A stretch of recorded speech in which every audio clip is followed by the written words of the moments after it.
Hey, good evening, everybody, and welcome to Pop Go the Writers. How's everybody? It's a new year. We're in 2023. We're in the year of Zardoz. I started. I spent part of the day looking for a crochet pattern, how to make that outfit, because I figured red yarn was the way to go for a Zardoz costume. Well, it seems like it's been a while since we've done this show. It's been a couple weeks. We Yeah. didn't do the week before Christmas, and we didn't do Christmas Day. Yeah. So I'm not even sure what your name is anymore. I think I forgot. it's down there. Oh, I see it there. Yeah. Okay, good. I see it there. All right. Well, I hope you know what you're doing, because I don't know. I have to relearn this whole thing again. I was saying, for the year or so that you've known me, does it seem like I know what I'm doing? Because I'm thinking no. Hi, folks. We're in big trouble. We're in big trouble here.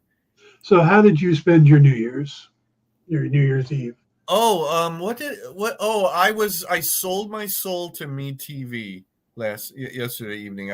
I worked until 4, came home, ate my Chinese leftovers that I got a big Chinese dinner on Friday night and had my leftovers, and then I started building I was building my jigsaw puzzle as I watched.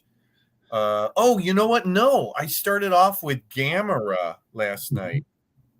I just bought the nice set of the Showa era Gamera movies, and I decided to tuck into it last night. So I watched the very first Gamera movie from 1965, and Nice. I was watching it. I suddenly realized I had never seen it before, because it's in black and white. It starts and I'm going, oh, that's interesting, black and white. And I'm watching, and nothing seems really familiar. And it's like, I know damn well that the Gamera movies I watched when I was a kid were in color. And here it turns out the very first one, like Godzilla, is in black and white. And I know damn well that I never watched a black and white Gamera movie when I was a kid. So that was a really fascinating experience. And then there's like 6 or 7 Gamera movies in the Showa era, which would be 60s and 70s. And I kind of went through descriptions, and they pretty much only showed 2, and they showed them a lot when I was little on the Monster Week on the afternoon movie and all that stuff. So here it is I'm looking forward to this. I've got a bunch of Gamera stuff that I've never seen before. Nice. And then what did I watched Sven Gulli, and he had Earth versus the Spider, which is a really terrible movie, but fun to watch with Sven Gulli. And then Sven Tooney was after that, and then Batman, and then Star Trek. And then and that took me up to midnight, and I went to bed. I hope yours was as thrilling. You're going to laugh. Lisa got sick, so Christmas. I spent Christmas Eve with her and her family, and she was too sick to come down for Christmas, and has been sick all week. Oh. So we canceled plans and chatted on the phone through the evening and stuff like that. Okay. But hopefully not COVID, right? No, just a really bad cold. Well. But something I've been wanting to try to make. I've been using looms and stuff like the hat I made, stuff like that. Kyle has asked me to make him a Jane hat from Firefly. I love it. So I've started on that, but I just wanted to try something different, and I remembered seeing a way to make socks on a loom. Yeah. So I made what I call the New Year's socks, because this one was made in 2022, and I still have to make the one for 2023. It's an overarching pair of socks. It stretches over 2 years. That's amazing. Well, I feel like I've got the full year to make it, so I don't have to rush. But yeah, so they're done by December 31st, right? I literally finished this just before midnight.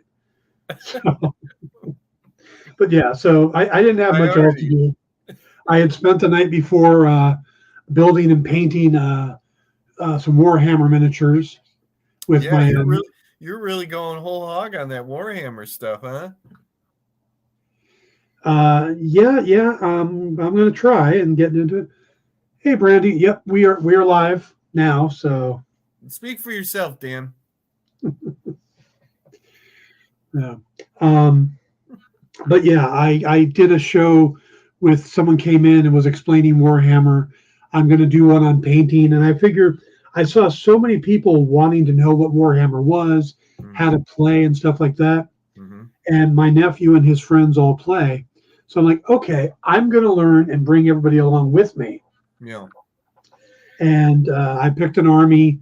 Lisa's also going to do one. So that should be interesting too. Maybe I can actually film a game between her and I. I love that idea. It's now Warhammer's been around for a while now. When was it introduced? 40 some odd years. I think it was in the mid 70s. Wow, it was okay. So it goes back that far. That's Yeah. okay. Wow, and it's always been called Warhammer. Yeah, there's two versions. There's Warhammer 40K and Warhammer, what they call Age of Sigmar. So there's a fantasy version of Warhammer set in like Lord of the Rings time, and they also do Lord of the Rings miniatures too. Same company. And then there's the 40K, which is futuristic. Yeah, science fiction kind of stuff. Yeah, science fiction, space marines and aliens, and yeah.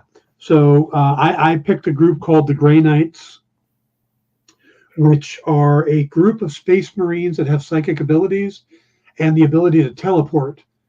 So my poor nephew, as I was getting into this, and he started reading up more and more, it's like, yeah, you guys can do this, and they can teleport it, and he stopped dead. He's like, your army seems to be specifically built to kill my army. well, duh. Right? You're not here to lose. That's funny. Yeah, but Randy brings a good point that I think that Warhammer was kind of an answer to D&D. Well, it's what we used to call wargaming as opposed to role playing, right? Right. Yeah. But there's very little role playing in this. It's all, I mean, there's lore and backstory, and every named character has some big grandiose story. Yeah. And that's a lot of fun. Yeah. But yeah, you don't need to get into all of that. Well, you're not playing necessarily individuals. You're playing armies for the most part, troops or whatever. You're not, having one person come up against one other person and talking it out. And in most cases, though, there are some armies that have big mech robots and stuff. There's something called a what is it? A Titan. There's this giant figure that, I mean, literally it's like a $2,000 figure. I've seen some of those figures for that game. I think it's a Titan Warbringer, and it would be so many points that's all you could play. So basically, you'd have this entire army trying to bring down this one guy. So yeah, or in my case, like yes, like the old Civilization game. So basically, it's a strategy game. It's a tabletop strategy game. Yeah. Would you say like HeroClix is sort of a version or inspired by that in a way? Yeah, there's some similarities. Okay. Yeah. Because each figure has its own abilities and stuff like that.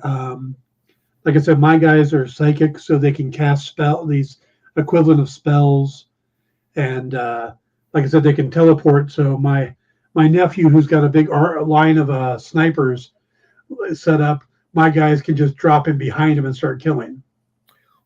What kind of a play surface are you using? Is you just a flat mat, or you got like terrain or things? Most people end up building terrain together. Yeah. And I'll be putting that together.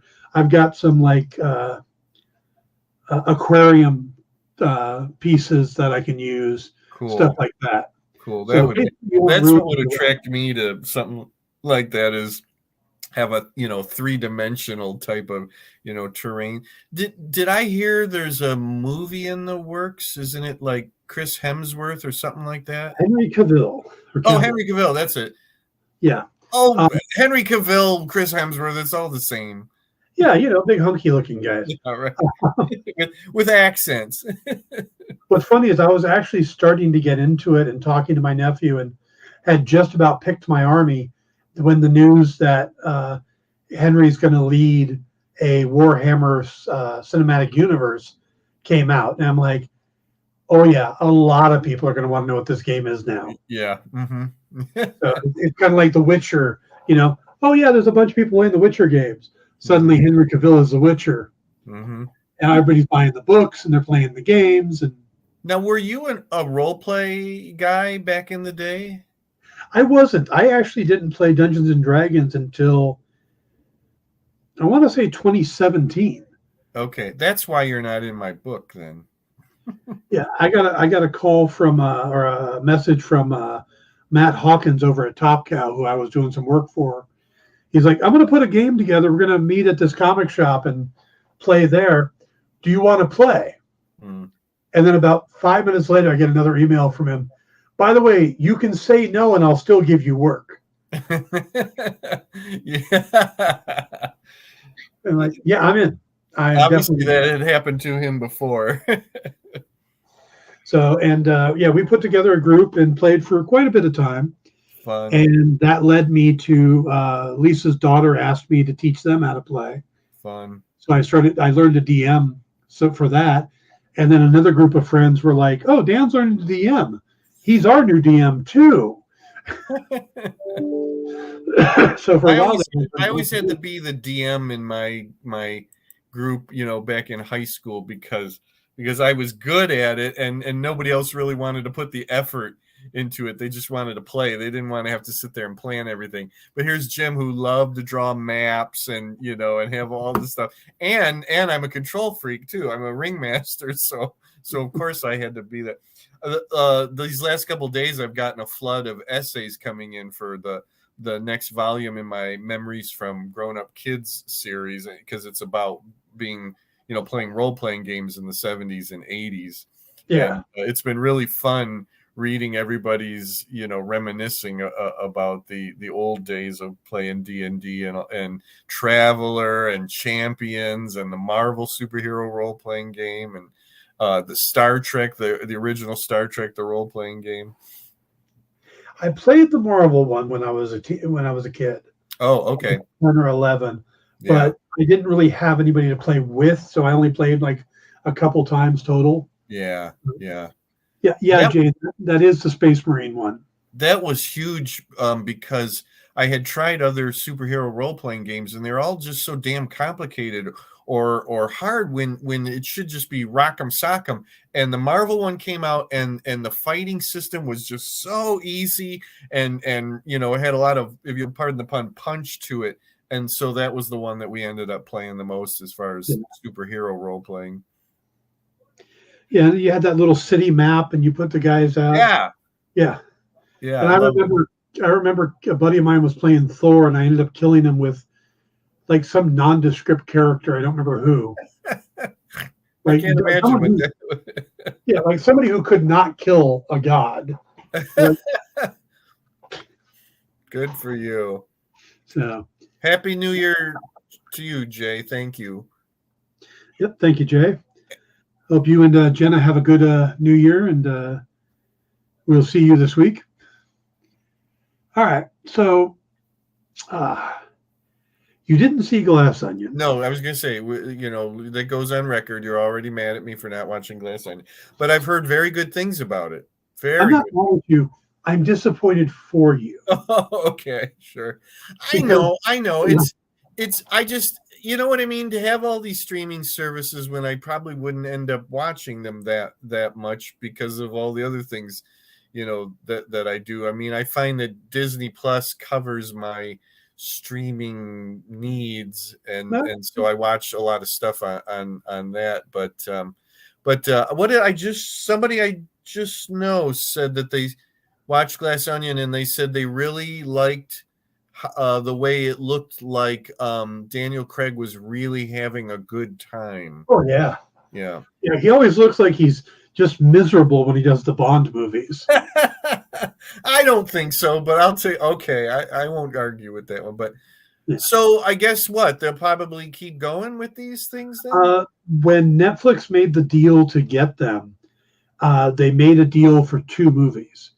So Knives Out was already made, so they got Glass Onion and a sequel. So there's at least one more, but Okay. I don't see them stopping. And like I said, Daniel Craig's having a blast.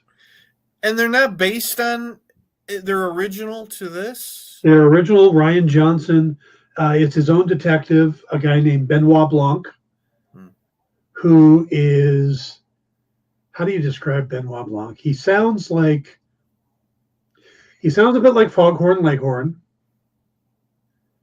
I'll say, yeah. He's from the South. He's from, very South. Yeah.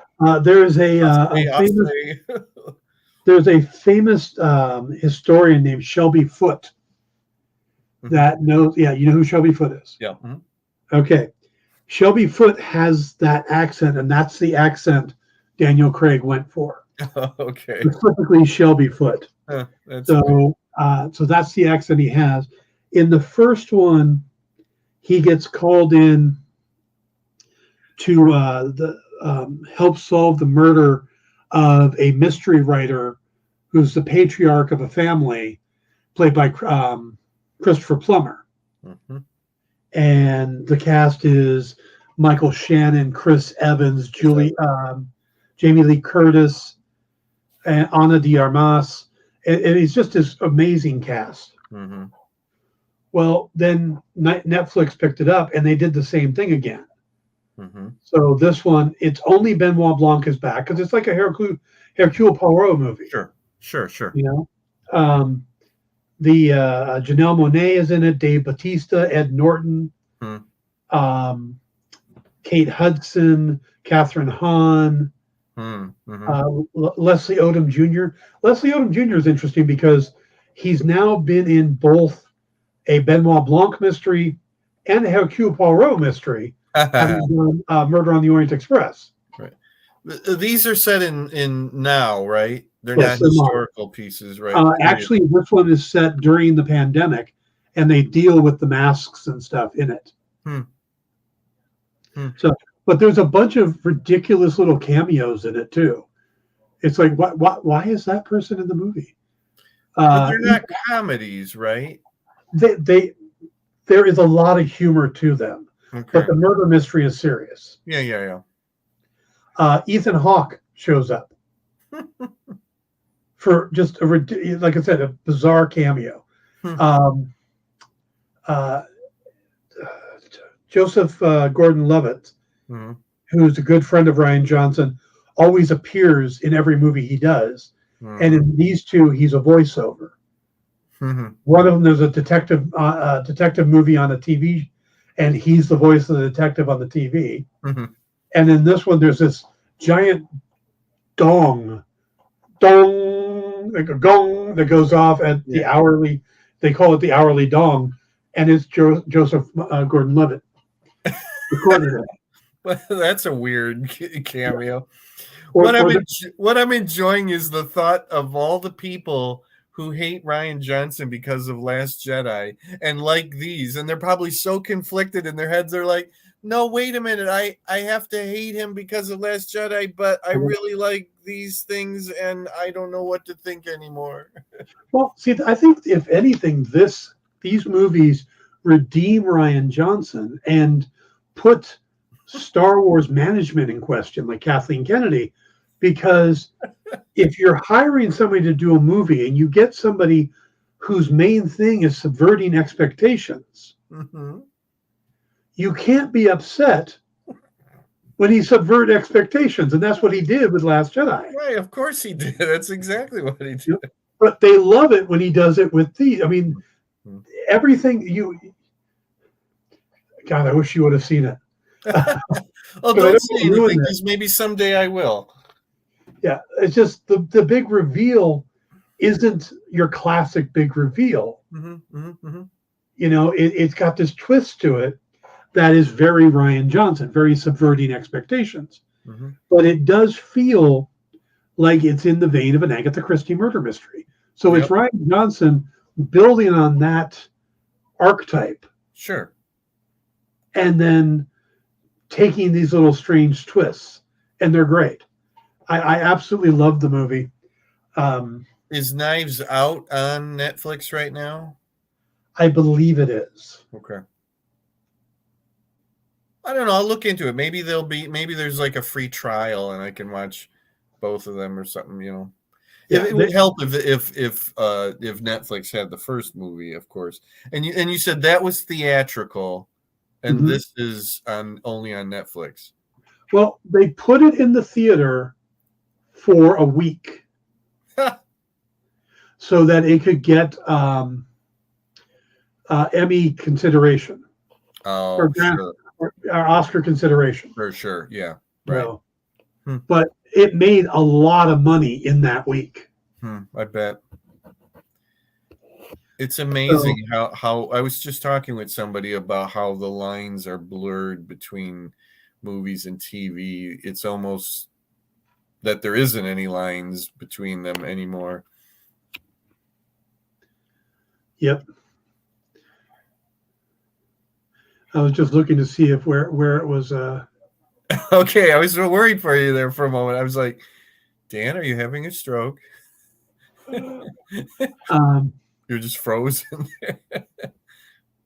Yeah, it seems to be Knives Out seems to be available for rent on just about all the services. Okay. Like Vudu and Amazon Prime. Sure. YouTube. I'm sure I can probably find it on my TV then. Yeah. Yeah. So, but yeah, I love those movies. They're both great. Cool. So, all right, let's go ahead and switch to Willow. I have a funny story about Willow. You're not up to date? No, I am, but just like last night, I went through all of Wednesday, and then it was Thursday, and a friend of mine at work who I've been, saying that I'm watching Willow, he hasn't watched it yet. And I think he said something to me like, how's Willow doing or whatever? And I just stopped like you, and I was like frozen for a while. And I'm like, oh crap, I didn't watch Willow this week. I had literally totally forgot. It might even have been Friday that I remembered, like 2 days later. And I said to myself, wow, this is what it's come to, like I just totally forgot to even watch it. But I watched it last night, and I have to say that I'm for the most part, I'm still enjoying it, but it is becoming annoying to me because it has become, it was a drama with some comedy in it, and it's become a comedy with some drama in it. Yeah. Which isn't necessarily a bad thing. And it is, I mean, I like comedies that have some serious moments in them, but that's not what I think was sold to us or me or whatever. I mean, if I had known that going into it, I could have adjusted my brain. Oh yeah. But yeah, it's like, it's to the point where, and especially in this last one, where how many times was I taken out of what was going on because everybody has to get the one-liners in. Yeah. It's just, so now I'm not sure what the heck the filmmakers and everybody are doing, if that they're just totally mocking, the whole Willow world and concept and everything, or I don't get it. But then there are things that happen in it that I really liked. It was pretty cool to have Christian Slater show up. I thought, I'm like, why did that guy's voice sound familiar? And I'm like peering at him. I'm like, oh my God, that's Christian Slater. Yep, Christian Slater, who sounds like a young Jack Nicholson. No matter how old he gets, he sounds like a young Jack Nicholson. Yes, that's very true. Well, what was funny was when he said, "I'm Mad Mardigan," I thought, oh my God, they recast. And I'm like, no, wait a minute, that can't be right. And Yeah. sure enough, it's not. But what an interesting moment there concerning Mad Mardigan. That one interesting thing that happens, and like I was just telling another friend, how surprised I am how deep they're going into making Mad Mardigan a plot point. I mean, they're not shying away from, I thought that what they were totally going to just kind of gloss over his absence, and it's not. It's No. huge now, The intention originally was to have Val Kilmer show up. Yeah. But because of COVID and stuff, they couldn't make it happen. Yeah. And see, I'm kind of mixed right now because I'm with you in that it's a little sillier than I want. There's still parts I enjoy. I like this last episode more than the one before it, and it's mainly because of Christian Slater and Borman and the interaction between the two of them. Yeah, sure. Because I like Borman. I've really come to like Graydon. Me too. Yeah, totally. It's Kit and Elora that I'm like, You know who I'm on is I hate to say it, I can't even think of the name of her character. Jade. Huh? Jade. Yes, Jade. She's still kind of like nobody or nothing. Like they're like, I don't know. I think I said this in the beginning. There's kind of too many characters for them to be able to let everybody grow, And I was really surprised at how much Graydon has not only grown but grown on me. And as much as I want to slap Kit around, I mean, she's still fascinating in what she's doing and what's going on, although she just can be very annoying sometimes. I love Elora so much because I think it's exactly how I would feel if I was in her position. Like, you are the great Elora Danan, and it's like, I'm not so sure I want to be great, but I love it that the magic is coming out of her naturally. And Willow's kind of like here I am trying to teach her, and maybe I don't have to do anything. And I love that little moment when they get back together and they're like, he's like, yelling at her and blah, blah, blah. And then she's like, I kind of missed you. And he's like, I kind of missed you too. That was a good moment. The part that pissed me off was when somebody sneezes, I think it's Elora, and somebody says Gesundheit. And I'm like, oh, they speak German in this universe. That's the stuff that just takes me out of it. When people just totally talk like it's 2023, and when the lead troll opens his mouth and starts talking, I was like, no, this is just dumb. It's not like, funny, it's dumb. Yeah, it's like, can they be somewhat threatening? Not sound like unhappy accountants? Well, you know what? I keep getting Monty Python vibes from the show, and I'm like, that shouldn't be, or like promote it as Monty Python meets Willow. Don't tell me it's a Willow sequel, because I'm going to expect some funny stuff, some funny lines, but anyways, I'm going to stick through it because I like the world. It looks good. Blah blah blah. I really want to know what happens. I'm that way too. By the way, isn't Monty Python meets Willow Time Bandits? Yes, you are absolutely. And you know what? I like Time Bandits, but I think it was promoted as being more or less a comedy. A weird comedy. I'm thinking of Ghostbusters. Ghostbusters is a comedy with some serious stuff in it. The scary stuff is actually scary. It's like, just promote it that, the Willow, a comedy series, on Disney Plus. Yeah, I think they need to be a little more serious because we're not getting the danger. Absolutely, we're not getting, unless we're not supposed to.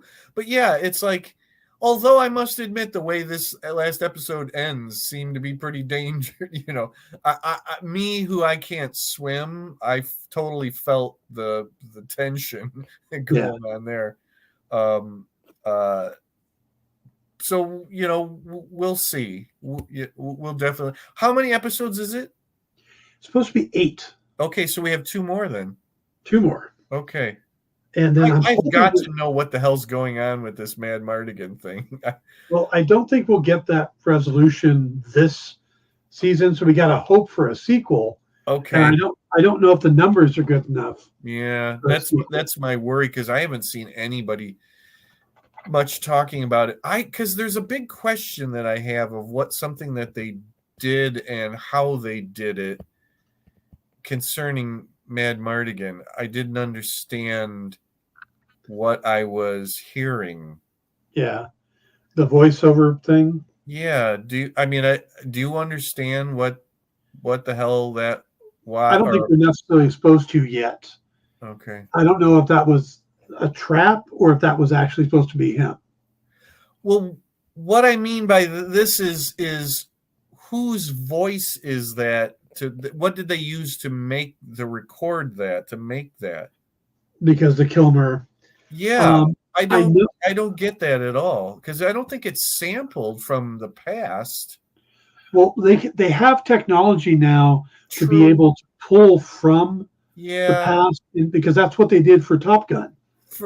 His dialogue in Top Gun is not him speaking. Oh, I thought it was. Okay. No. Well, and they did that, I know, with Luke Skywalker in Mandalorian, okay, so that, because he says Kit, and it's like, unless they were able to extract that syllable or whatever from something that he said in the past, it was very interesting. I hope they'll talk about that at some point. He might have said kitten in the Batman movies. Yeah, I'm sure that maybe they could have pulled it from something, but it was done well. Yeah, it sounded like him. Yes, a young him. Yes. Yeah. So I'm curious to see how they're going to play that out. I thought Christian Slater was great. Yes, very much so, and I'm praying for him. Yeah, I love when he admitted to having the hots for Kit's mom. It's like Saoirse. Yeah, I think we all did, didn't we? At that point, she was yeah. Yeah, so. I did like that quite a bit. That's funny. Because right, I think we all did, actually. And he's that right age that he was probably our age when he saw the movie. So yeah. Let's see. Do you remember he had a little cameo in Star Trek? The Undiscovered Country. Yeah. Because I think his mother was the casting director or something like that. Yeah, he has that little scene where he goes to wake Captain Sulu up to tell him something, and then he's kind of smart alecky, and Sulu slaps him down. Yeah, so I can't remember what year that was. That was in the 90s, but so yeah, he would have been a kid. Well, he was born in 1969. Oh, he's 4 years younger than me. Yeah, he's a year older than me. Okay. He started his show business career appearing on the soap opera The Edge of Night in 1976 at the age of 7. Wow. A lot of people began that way. Yep. But yes, I like the character. I'm so glad that it seems like he is who we see, and it's not another scam. And I like the way they developed with Kit. Kit, you can see her growing to like him, and that I really appreciated over the arc of the episode. So I'm hoping. I can't imagine that. I mean, that they probably would like to bring him back. I can't imagine that he's dead. We didn't see a body. Yeah. But yeah, that was very, very fun, and I'm I'm hoping that pretty much everything he said was truthful, and that stupid Borman is the one that's the big liar. I just wish they wouldn't have done all the fight scenes so damn dark again. At least it was better. I get what you're saying, but it certainly wasn't that one episode where it was like almost completely blacked out. Yeah, I don't know if they're learning as they go along or what, but yeah. Okay. Well, let's shift on to one other show. I don't know if you had a chance to watch it. Knowing me and knowing you, probably not, but we'll give it a try. This would have been the third season of Jack Ryan on Amazon Prime. No. This is the third season for John Krasinski. Mm-hmm. And Prime just dropped all the episodes, so I binged watched it. Mind you, I watched like one or two episodes, or I watched one episode, and then a couple days later I watched two, and then I sat down and thought I'll watch another one, and I ended up watching the last 5. Wait, John Krasinski? You mean Reed Richards? Yes, I mean Reed Richards. Okay. I'm still holding out hope. It's a fascinating arc they've done with these 3 seasons, because Ryan, if you followed the Harrison Ford versions, was a paper pusher first. Mm-hmm. He wasn't a field agent, and he kept getting pulled into the field. And that's kind of what they did here. The first season of John Krasinski is like Jim from The Office almost. Not the comical way, right, but he's a guy who, he's getting shot at and he's reacting like somebody who doesn't have experience. Right. And he's very clean shaven. He's, comes across that way. Season 2, he's much more veteran of these things now. He's got a beard, and he's reacting to things better. Mm-hmm. So even though he's still reacting to things, he's doing well. Mm-hmm. The third season, it's more of a scruff instead of a full beard, and he's planning things. He's a step ahead of people. So you're seeing this character growth, and I think that's remarkable what they've done. It's a really fascinating plot because it heavily involves Ukraine and Russia. It's very timely. Yeah, very timely. Mm-hmm. To the point where a group of fringe Russians are trying to start a nuclear conflict using Ukraine to goad the Americans into a war, because they feel that Russia has lost its prominence in the world. Mm-hmm. And it's a fascinating story. Some great characters. Wendell Vaughn playing Jim Greer, the part that James Earl Jones played in the Harrison Ford ones. Great. He does a great job in that. What's his name? Is that supposed to be, the name's supposed to be evocative of Pam Grier? I don't know. But it's been a character for a long time in these books. Mm-hmm. So I mean, I could see the, was it Tom Clancy? Yeah, Tom Clancy, naming the character in honor of her. Yeah, I could see that.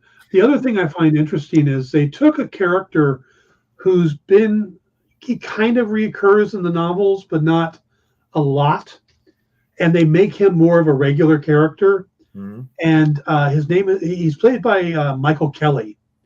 Mm-hmm. The character's name is Mike November, and he keeps popping up, and he really is he's like the soldier of fortune that keeps popping in and helping out.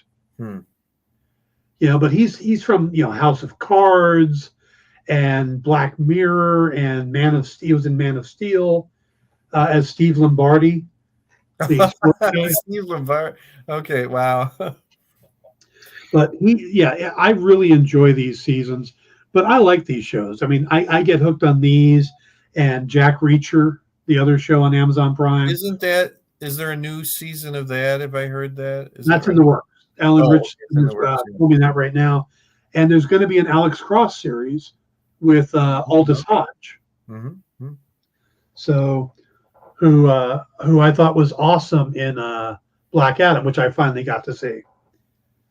Now I know But not Wakanda Forever. have not seen Wakanda Forever. I still haven't been to the movie theater. Well, it's nice. It's nice to know there's something that you haven't seen that I have seen. Yes. Well, I saw it twice, so I saw it for you. I saw it once for me and then once for you.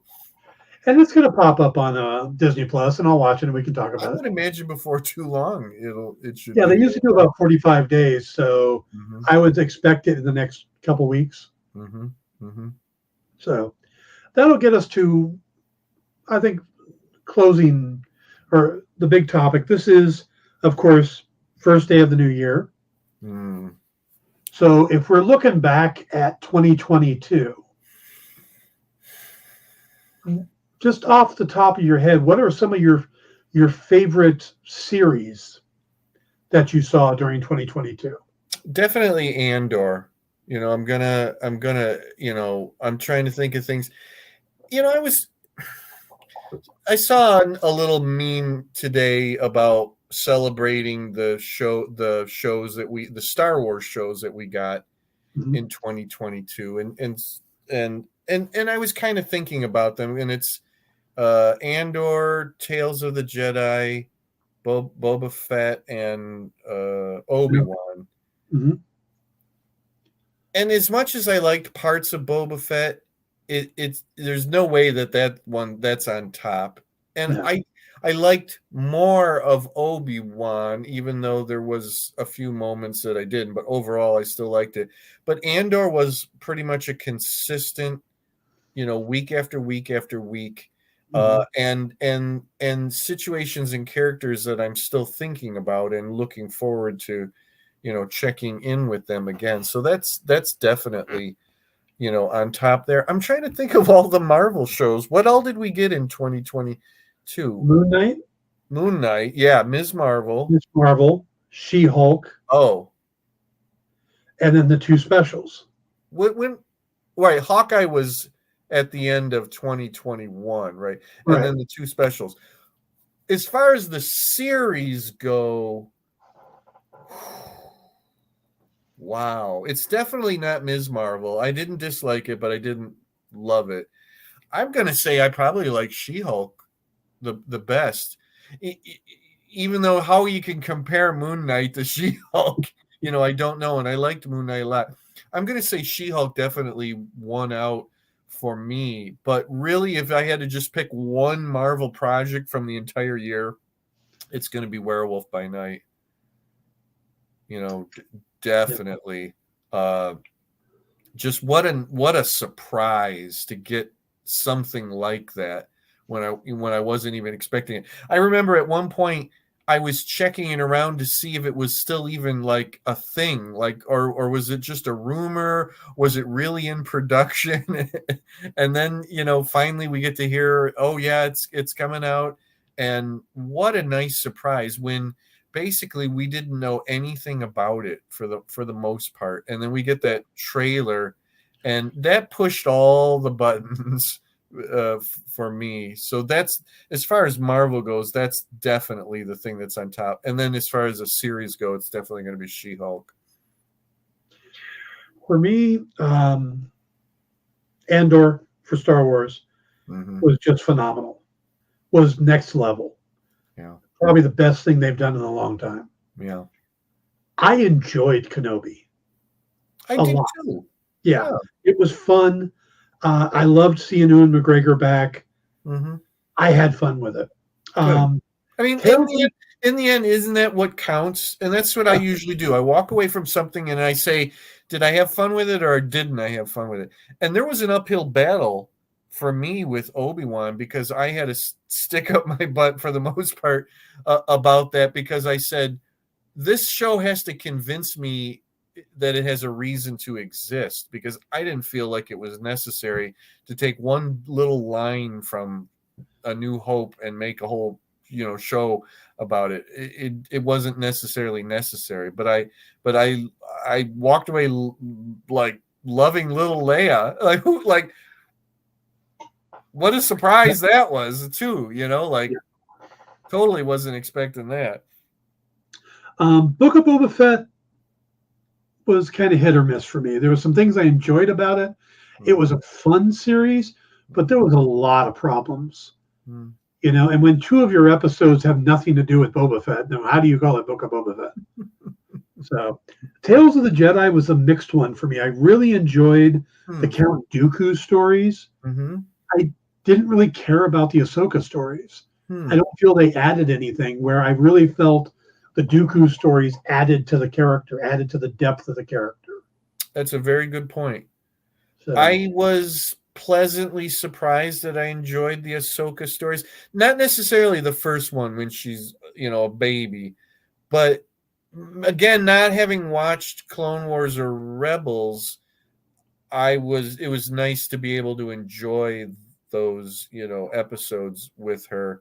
I think I would walk away saying that I enjoyed the Dooku stuff and the Ahsoka stuff equally from that series, and I would definitely hope that they'll do some more Tales of the Jedi.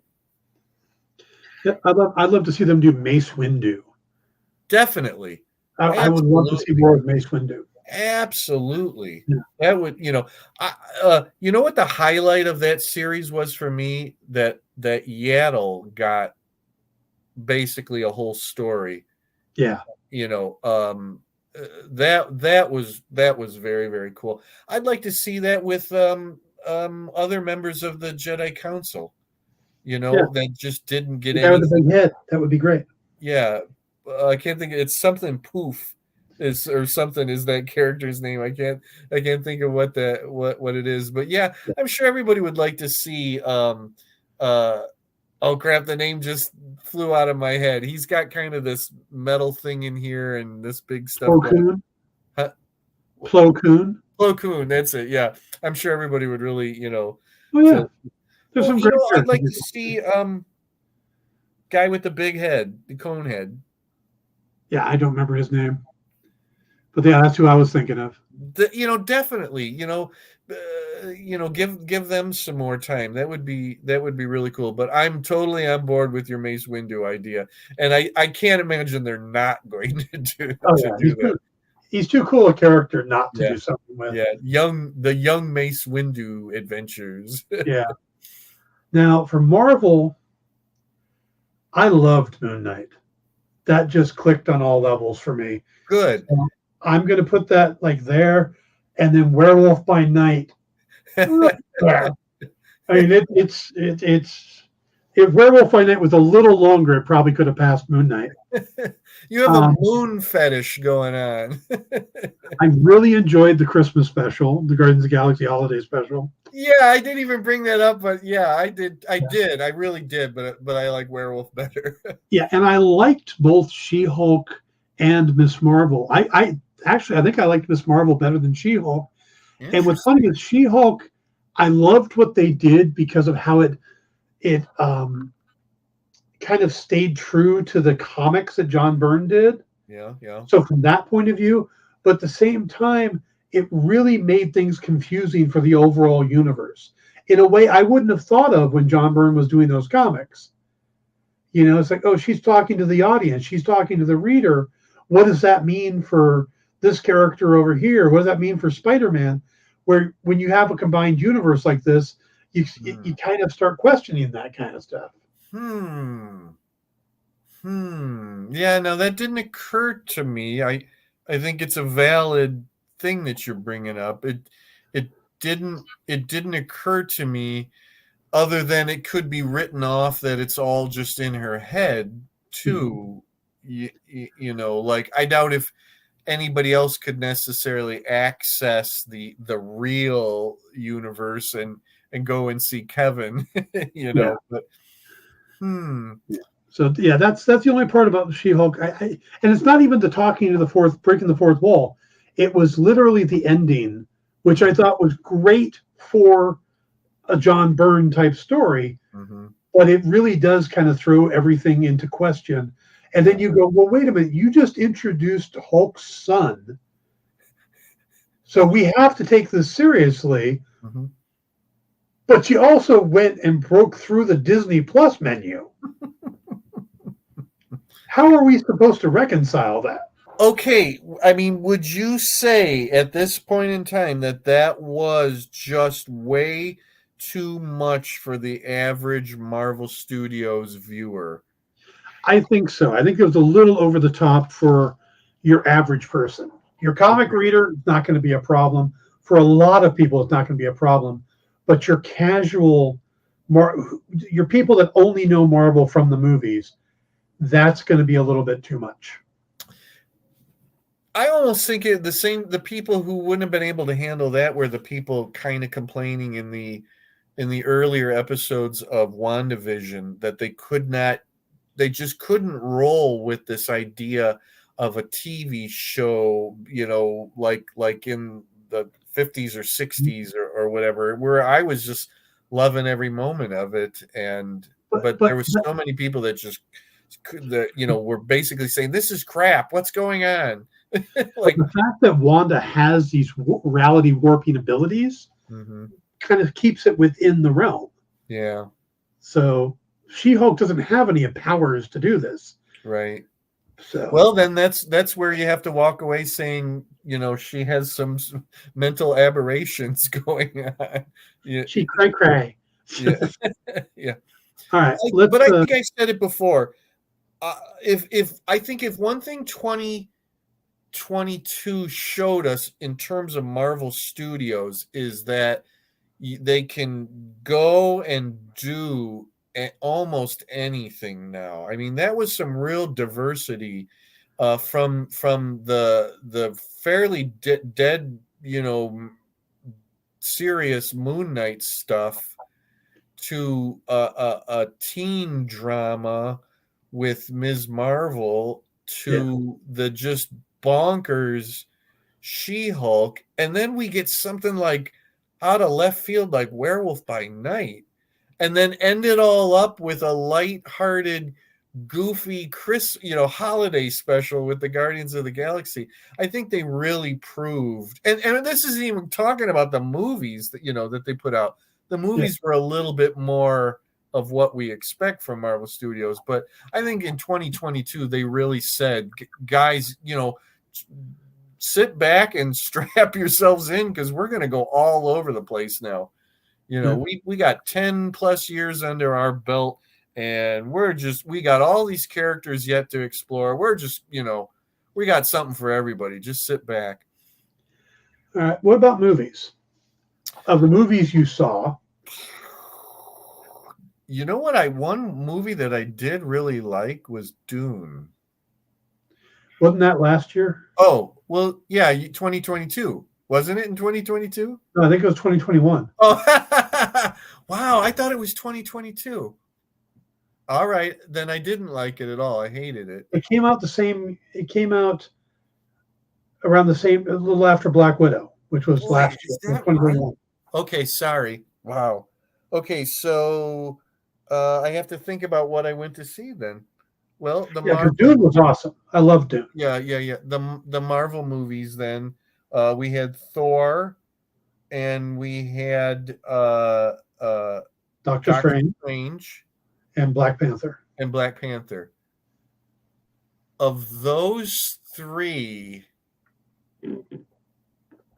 I liked.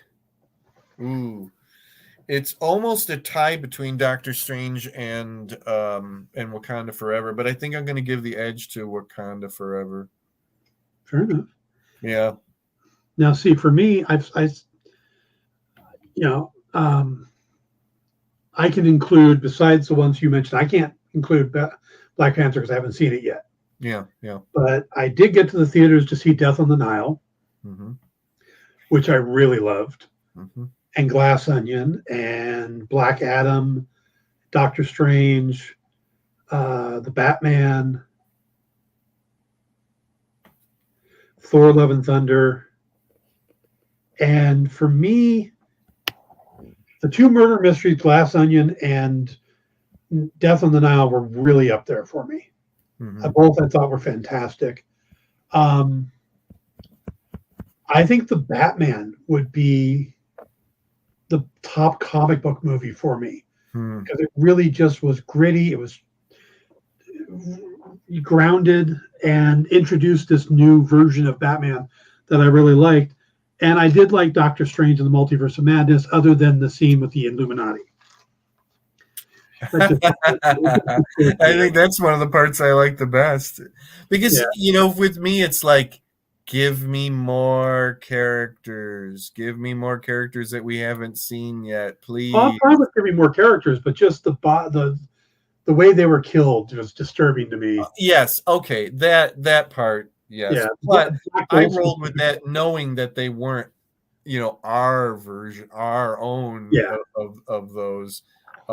But here, I'm still that kid back in the 70s who was like, I need more superheroes, please. I need more and more superheroes. I can't get enough of them. I wish I could remember if I saw something else. God, could it be that I only saw that doesn't seem right, that I only saw 3 movies in the theater last year. There had to have been something else. There was no Godzilla movies, right? Okay. And there weren't no big like fantasy epics, right? You didn't go see Avatar, did you? No. Hush your mouth. No, I didn't see the first one. Me neither. Not interested.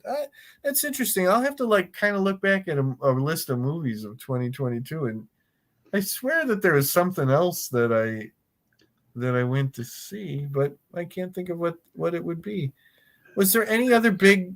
When was the second Suicide Squad movie? That was in 2021. Yes, Okay. came out before Dune. It came out in like August. Okay. Dune came out in November. Okay. Now some series that we didn't cover, but I really liked. Yeah. Second season of Only Murders in the Building. Peacemaker. I just remembered what. Go ahead. The Boys season 3 or 4. I don't remember which one it is. Sandman. Mm-hmm, mm-hmm. Those were all really good. Yeah. The new Jack Ryan series, Jack Reacher. Hated the Terminal List. Okay. Okay. But, Still haven't gotten to the best one yet. what was it? Rings of Power. Rings of Power. Yes. That's my really favorite TV series of the year. I wouldn't say it's my favorite, but it's really good. That's the one that I enjoyed the most out of, even more than all the Marvel things. Maybe not necessarily Werewolf by Night, but no, I'm gonna say I think Rings of Power was the thing that I was most excited about. Every episode, like pretty much everything about it, and can't wait for a second season. So I guess that was the highlight of my year, was Rings of Power. If I had to pick one series above all others, and it's the one that hit all my expectations and exceeded them, I happily watched a second version, or watched it a second time through shortly after, and it just really clicked for me. Had to be Jack Reacher. Okay. And just because I've seen the movies with Tom Cruise, and there was always something off about him. Mm-hmm, mm-hmm. And Alan Ritchson is so good as the character. Even though I knew the story, I've read the book, it just really worked. Okay. And I cannot wait for the second season. There were so many good series, but that's the one that I'm just like, yeah, that was the complete one to me. Did you watch the series about the making of The Godfather? I have not. I have a friend who really loved. He's a huge fan of the movie, but he really loved that series, and I can't think of what it's called. You know what we're going to have to do next week is hopefully we can do what are we looking forward to most. Okay. Of series and movies. We can do that. 3. All right. And yes, yeah, Jay, it is Ki-Adi-Mundi is the Jedi that I'm thinking of, the Conehead. Okay. We need. And with that, we're going to have to wrap it up there. It has been a great catching back up, and we will see you all next week